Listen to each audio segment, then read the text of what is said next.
After a long day's work, all I wanted to do was return the truck and the trailer and make it back home to my family. Trucking while being black and being stuck in the snow.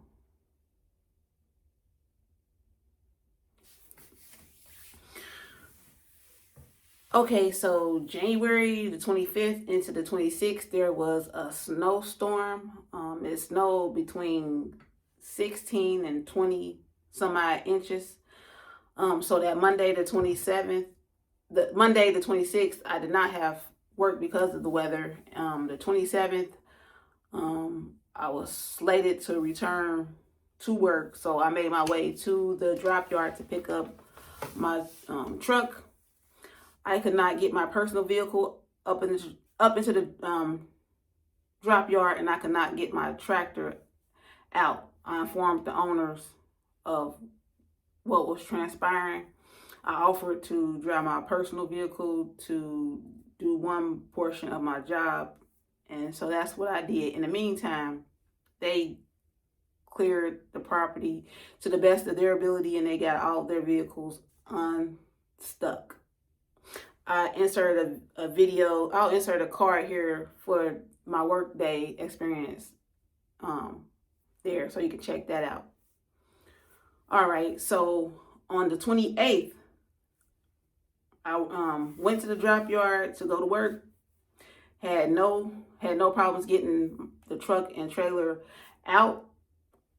I went, did my job. On the way back, I did not think that I was going to have any problems getting in because I had no problems getting out. I approached the drop yard. I'm trying to get up in there, and I wasn't able to. I would get so far, the wheels would just spin, and then the trailer would start sliding back. There are two huge like wooden posts on each side with little lights and the address on it. I didn't feel comfortable continuing to try it. I made 4 attempts. I called the owner, let him know that I was having difficulty getting up into the drop yard because of the snow and the ice that had formed. They gave me a couple suggestions to try it. I did what they said do, like back after I was able to back out, like go further down, then gun it and be able to use the momentum to get up over the incline. No, the truck and trailer the trailer started sliding towards the post and a snow ditch. Like this is the trailer, and this is like the big pile of snow. It was getting close to that, and then the front of the cab was basically turning the same way, almost at a jackknife angle, but not quite. There was a big old pile of snow in the front of it. I let them know I tried everything that they said to try, and what it ended up getting me stuck. I did not want to incur I really didn't want to incur a tow bill, because I'm thinking, since I'm an independent contractor, more than likely I would have to pay that out of pocket. I don't have no $1,000 just be giving up. One of the owners was saying that they were at least 2 hours away, but probably was 4. And the other owner was saying that he is waiting on a vehicle to be able to come up to assist me. So he was working on that. So I was waiting, and I was blocking anybody who wanted to come into, like, to leave the drop yard. They couldn't if somebody was coming out. And there's several other businesses on this private drive, several other businesses, and I had everything blocked up. It was out of my control. While it was probably about 45 minutes to an hour during all this time, and something just said, since I was in the drop yards in the city that I live in, I told I called my brother and I told him to bring some shovels. He came up and he helped me dig the truck and the trailer out. While I had the street blocked, there were people who were waiting to get by, but nobody acted a fool. Nobody approached me. Nobody was blowing horns or, nothing like that. Nobody asked to assist me or anything, but nobody was giving me grief about what had transpired. After the truck got unstuck, I let the owner know that I called my brother and he brought some shovels and we got the truck unstuck and it's straight, but I do not feel comfortable trying to attempt to go into the drop yard and potentially tear something up or get stuck worse. He told me to make sure I'm off to the side for a little further up to where I'm not blocking anything, and to leave it there. He's on his way to retrieve the truck and the trailer. The trailer had product in it that someone was supposed to be coming up to get anyway. He said he'll just take it down with him.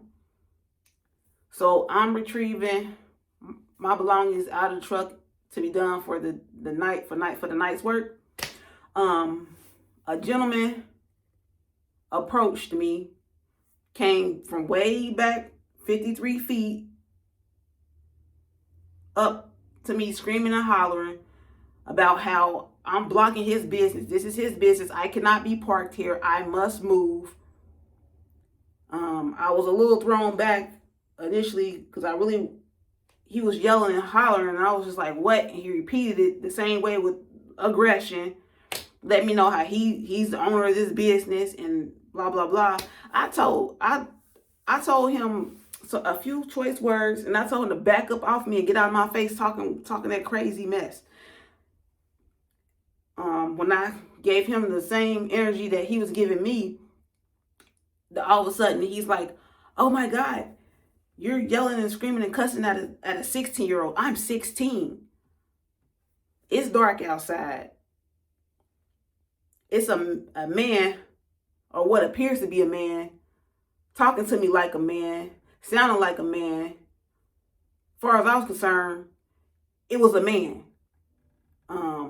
I couldn't distinguish whether it was a child or not, and if it was a child, he should have stayed in the child's place.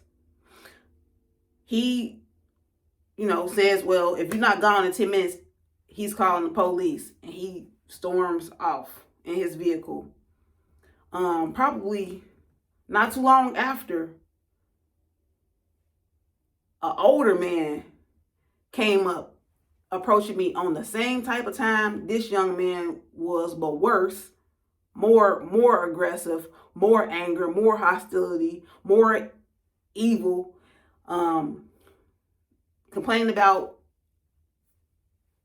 me blocking their business, telling me about whatever else transpired with other drivers today that day that was blocked their.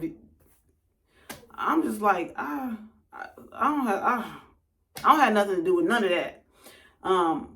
I wasn't about to be going back and forth with the man. He had the truck blocked with his vehicle. He taking pictures with his phone, still threatening to call the police and to call DOT, trying to get an inspection done. And I called the owner to let him know about both situations and that they were threatening to call the police. He was just like, well, can you wait there? I'm on my way. I'm en route. I'm on 75. I-75. So man, he's still irate. He's complaining about that and he's mad because of what transpired, the conversation that transpired between me and his child. But I didn't go back and forth. I didn't engage with that man. My brother was trying to, talk sensibly, like letting him know, like, hey, the owner is coming. Trying to give him the spiel. He wasn't trying to hear none of that. And we just like, cool, you gonna call the police, you know, do what you gotta do. We just waiting for the owner. So we just sitting there, waiting for the owner to appear. Then the man's wife, a woman, comes up in her truck with the young man that had approached me, the first person who approached me talking crazy, in the vehicle with her, and she's clocking off, talking about how I verbally assaulted her son, the same thing that the husband had said. That was verbally. I didn't go back and forth with neither one of them. I said what I said to the young man, whom I assume was a grown man, because he came at me like a grown man, and you know, that's just how that went. So the mother angry, talking about I assaulted her son, but in actual reality, I'm the one that was being assaulted. She's taking pictures. She's videoing. She told her husband to make sure he's videoing. She's on the phone with the police. She pulls that card. She pulled the card. It's a black man and a black woman. They're threatening me, and I feel like I'm in danger of I feel like my life is in danger. Those are code words for the police to be on guard, to get busy as soon as they pull up. That's one. And the other one is they're saying that spiel so that they can pull out something and start, doing, can't say it, but all of that. So I felt no fear or anything up until that lady got on the phone with the police, telling flat out lies about her being threatened by a black man and a black woman, and she feared for her life. I wasn't alarmed or anything up until that point, because I knew now my life and my brother's life is potentially in danger because of that statement that she made, which was false.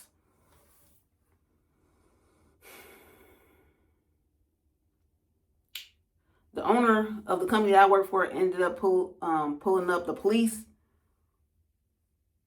3 police officers pulled up. They talking to them first. The owner before the police arrived, the owner of my company was saying, okay, y'all calling the police, I'm gonna call the police too. So everybody's calling the police. Me and my brother never thought once to call the police or to even film. It wasn't that serious. We was just waiting for the owner of the company to come so he could retrieve his truck. I didn't abandon it or anything, just was waiting. Police take their statements. Then the first officer came talking to the owner of the company that I work for. He was on the same type of time, really, that those individuals was on. We were the problem, the aggressors. He's like, do you own this? Do you own this property? The owner was like, no, I rent spaces here. He rents spaces here where he parks his trucks and trailers at from time to time. Mind you, this property is a gigantic piece of land where several trucking companies use it to stage their trucks and trailers. So it ain't he not the only person that use it. And the officer also like, well, is this gonna happen again? Like, basically, like, is somebody else gonna get stuck in the truck? And the owner was like, it might, because we can't control the weather or what happens after the aftermath of the weather when trucks are coming and going. He like, I don't know. So he's up. He was up in arms. I don't know. I guess he went back talking to them people, listening to the lies. Then the other 2 officers came. They had more sense and seemed to really care about what was really going on. And they was like, They asked me is there anything, am I okay? And do I need anything from them? And I was just like, I don't know. I don't know how to feel. Honestly, I'm like, I can't control how I was born. I don't have no control over me being born a black woman. So I'm just like, I'm trying to unpack all of this, like all of this, because the truck got stuck in the snow and it turned into a racial situation. How do you plan? How do you plan for something like that?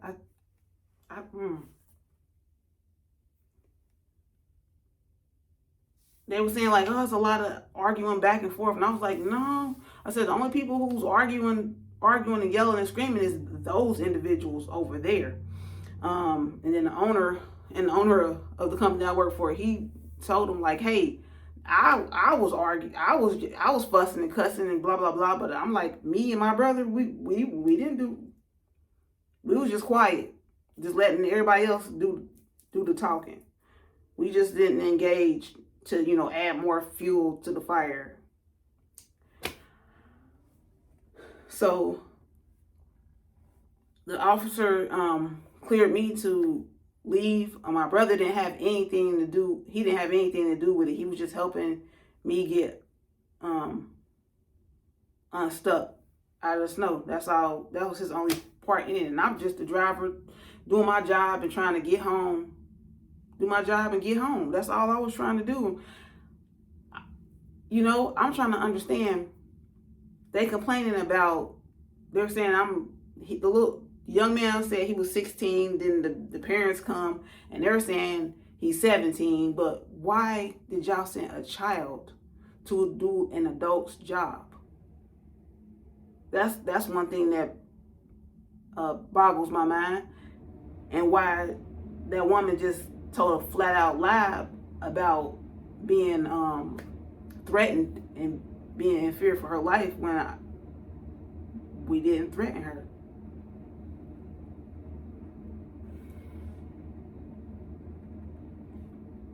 So now I feel like I got PTSD. That night I could not sleep. I could not calm down from the events that transpired. I figured I'll just come on here and share my story of trucking while being black, and how I got stuck in the snow, and how all of that turned into a racial situation. If you like my video, give me a big thumbs up. If you haven't subscribed, consider subscribing. I'm just thankful that the situation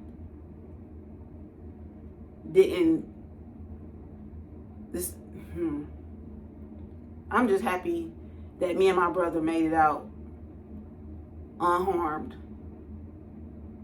I know that there are people praying for me, covering me in the spirit realm. I don't solicit prayers because I can pray for myself, but I do appreciate the people who lift me up and sincerely care about my well-being. I know that the prayers are working, because there are quite a few things that have transpired and could have been really, really, really bad, but God. Until the next time we meet, remember to take life one bite at a time. Later.